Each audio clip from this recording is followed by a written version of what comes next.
नमस्ते साथियों, आपका स्वागत है हमारे education platform the classmate Gurukul पर। आज हम पढ़ेंगे क्लाइमेटोलॉजी में यानी जलवायु विज्ञान में वायुमंडल के बारे में। तो चलिए पढ़ना शुरू करते हैं। तो सबसे पहले देखते हैं वायुमंडल का संगठन। पहले हम ये जानते हैं कि वायुमंडल है क्या। जो हमारी पृथ्वी के चारों ओर विभिन्न गैसों का जो आवरण है, जो हमें जीने लायक वातावरण प्रदान करता है, जो हमारे पृथ्वी के चारों ओर फैला हुआ हजारों किलोमीटर तक गैसों का जो आवरण है उसे वायुमंडल कहते हैं। अब उन्हीं को विभिन्न परतों में विभाजित किया गया है, जिसके बारे में हम पढ़ेंगे आगे कौन कौन सी परतें हैं। और इन परतों में मुख्य रूप से दो ही गैसें पाई जाती हैं, नाइट्रोजन जो कि 78% और ऑक्सीजन जो कि 21%। बाकी 1% में बहुत सारी गैसें पाई जाती हैं। ये आप एक सारणी है, देख सकते हैं, इसमें दिया है सब कुछ, कौन सी गैसों की कितनी द्रव्यमान प्रतिशत है। सबसे अधिक नाइट्रोजन का है, उसके बाद ऑक्सीजन का है लगभग 21%, और बाकी argon, carbon dioxide, neon, helium, krypton, hydrogen, xenon, ये सभी गैसों का आपको डाटा दिया है, आप यहाँ पढ़ सकते हैं। आगे चलिए देखते हैं वायुमंडल की संरचना। तापमान के ऊर्ध्व वितरण के आधार पर उसे कई परतों में विभाजित किया गया है। उन्हीं परतों के बारे में हम पढ़ेंगे। ये 5 परतों में विभाजित किया गया है। पहला क्षोभ मंडल है, दूसरा समताप मंडल, तीसरा मध्य मंडल, चौथा आयन मंडल, पांचवा है बहिर्मंडल। इन सभी पांचों मंडलों के बारे में पढ़ेंगे हम, किसकी कौन सी विशेषताएं हैं। आप इस फिगर में देख सकते हैं, ये सभी विशेषताएं उनकी दी हुई हैं। तो चलिए एक एक करके पढ़ते हैं इनके बारे में। तो ये पहला हमारा क्षोभ मंडल है। इसका जो विस्तार यानी जो इसका क्षेत्र है वो 8 से 15 किलोमीटर है। आप इसमें देख सकते हैं, ये 8 से 15 किलोमीटर तक फैला हुआ है। ये जो क्षोभ मंडल है, इसको औसतन 13 किलोमीटर मानते हैं, क्योंकि ग्रीष्म ऋतु में इसकी जो क्षेत्र बढ़ जाता है और शरद ऋतु में इसका जो ठंडी में इसका क्षेत्र कम हो जाता है, 8 किमी तक आ जाता है। तो इसका एक औसतन माना जाता है 13 किलोमीटर तक। अंग्रेजी में इसे ट्रोपोस्फियर कहते हैं, और इसे परिवर्तन मंडल तथा संवहन मंडल अन्य नामों से भी जाना जाता है, क्योंकि इसमें हमेशा परिवर्तन देखने को मिलते हैं। जैसे बादलों का निर्माण हुआ, तूफान, चक्रवात आदि मौसमी घटनाएं इसमें होती रहती हैं। आप इसमें देख सकते हैं, ये पर्वत, और पर्वत के ऊपर देखिए बादलों का निर्माण हो रहा है, फिर इधर आके बारिश हो रही है। ये सभी घटनाएं होती रहती हैं इसमें क्षोभ मंडल में, इसीलिए इसको परिवर्तन मंडल भी कहते हैं। और इसकी सबसे महत्वपूर्ण विशेषता ये है कि इसमें अगर आप 1000 मीटर ऊपर तक जाएंगे, यानी 1 किलोमीटर ऊपर तक जाएंगे, तो इसकी जो तापमान है उसमें 6.5 डिग्री सेल्सियस की कमी होती है। जितना आप ऊपर जाते हैं उतना इसकी तापमान कम होता है क्षोभ मंडल में।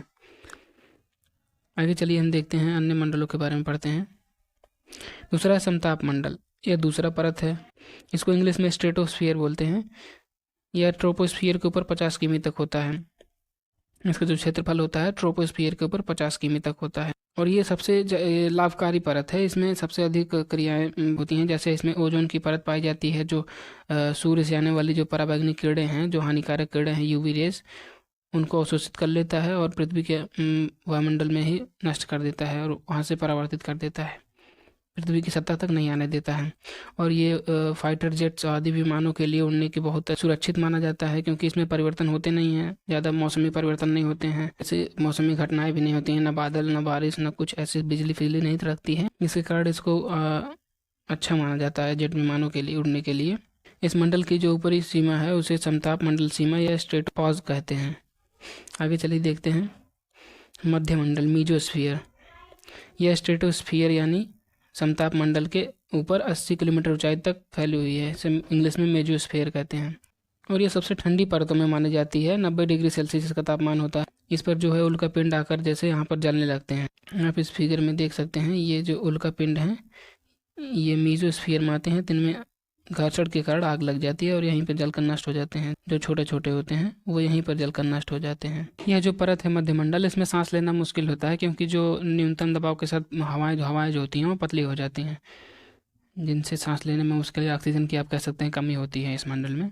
और इस मंडल की जो सबसे ऊपरी सीमा होती है उसको मीजोपॉस या मध्य सीमा कहते हैं, मध्य मंडल सीमा कहते हैं। आगे चलिए हम देखते हैं तापमंडल क्या है। इसको इंग्लिश में थर्मोस्फियर कहते हैं। यह मीजोस्फियर के ठीक ऊपर 640 किमी की ऊंचाई तक फैला होता है। इस परत में तापमान ऊंचाई के साथ बढ़ता है, क्योंकि इसमें मौजूद गैस के अणु सूर्य के यूवी किरण और एक्सरे को अवशोषित कर लेता है। इस कारण इसमें ऊंचाई बढ़ने के साथ तापमान में वृद्धि होती है। और जो रेडियो तरंग होती है, जिनसे जो हमारा जो डाटा संचार होता है अनगाइडेड मीडियम का, जो बेतार माध्यम से जो डाटा संचार करते हैं, जैसे आप ये सोचते होंगे जो चंद्रयान का डाटा यहाँ से वहाँ पर जाता है, जो मैसेज भेजा जाता है, यह जो सैटेलाइट से जो डाटा का संचार होता है वो इसी मंडल में रेडियो तरंग का परिवर्तन के माध्यम से संभव हो पाता है। तो तापमंडल में रेडियो तरंग का परिवर्तन भी होता है। यह परत उल्कापिंड से भी बचाता है पृथ्वी को उल्कापिंड से भी बचाता है यह परत। आगे हम देखते हैं ये अंतिम परत है बहिर्मंडल। इसके बारे में ये क्या है? यह वायुमंडल की सबसे बाहरी परत है। इसकी ऊंचाई 640 किलोमीटर तक होती है। ये इसी में आता है तापमंडल में ही। इसका तापमान सर्वाधिक होता है 300 डिग्री सेल्सियस से 1650 डिग्री सेल्सियस तक इसका तापमान रहता है। और जैसे जैसे ऊंचाई बढ़ती है तापमान बढ़ता चला जाता है। ये धीरे धीरे प्रणीत अंतरिक्ष में विलीन हो जाता है, यानी कि जो इसका जो विस्तार है धीरे धीरे अंतरिक्ष तक खत्म होता है।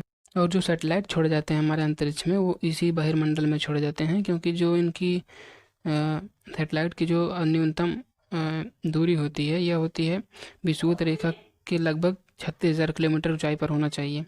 तो इसी मंडल, क्योंकि ये सबसे बाहरी मंडल है, इसलिए इसी मंडल में ही सैटेलाइट छोड़े जाते हैं जो उपग्रह संचार उपग्रह होते हैं। तो चलिए फटाफट देख लेते हैं क्वेश्चन जो टॉपिक से पूछे गए हैं यूपीएससी तथा स्टेट पीसीएस में। पहला क्वेश्चन है, रेडियो तरंग का विक्षेपण के लिए वायुमंडल के निम्नलिखित परतों में से कौन सा स्तर उत्तरदायी है? तो रेडियो तरंग का विक्षेपण किस परत में होता है? तो यह होता है आयन मंडल में। ऑप्शन नंबर डी इसका सही हो जाएगा, आयन मंडल। अगला क्वेश्चन है हमारा, पृथ्वी के धरातल के से ऊपर की ओर वायुमंडल की विभिन्न परतों का सही अनुक्रम है? तो इसमें अगर आप देखेंगे तो ऑप्शन नंबर सी सही हो जाएगा, क्षोभ मंडल, समताप मंडल, मध्य मंडल, आयन मंडल। ये तापमंडल को ही आयन मंडल कहते हैं। ये इसका सही अनुक्रम हुआ। तो ये क्वेश्चन पूछा IAS प्री 1998 में। तो वायुमंडल की क्लास में बस इतना ही। मिलते हैं नेक्स्ट क्लास में। वीडियो को अंत तक देखने के लिए आपका धन्यवाद।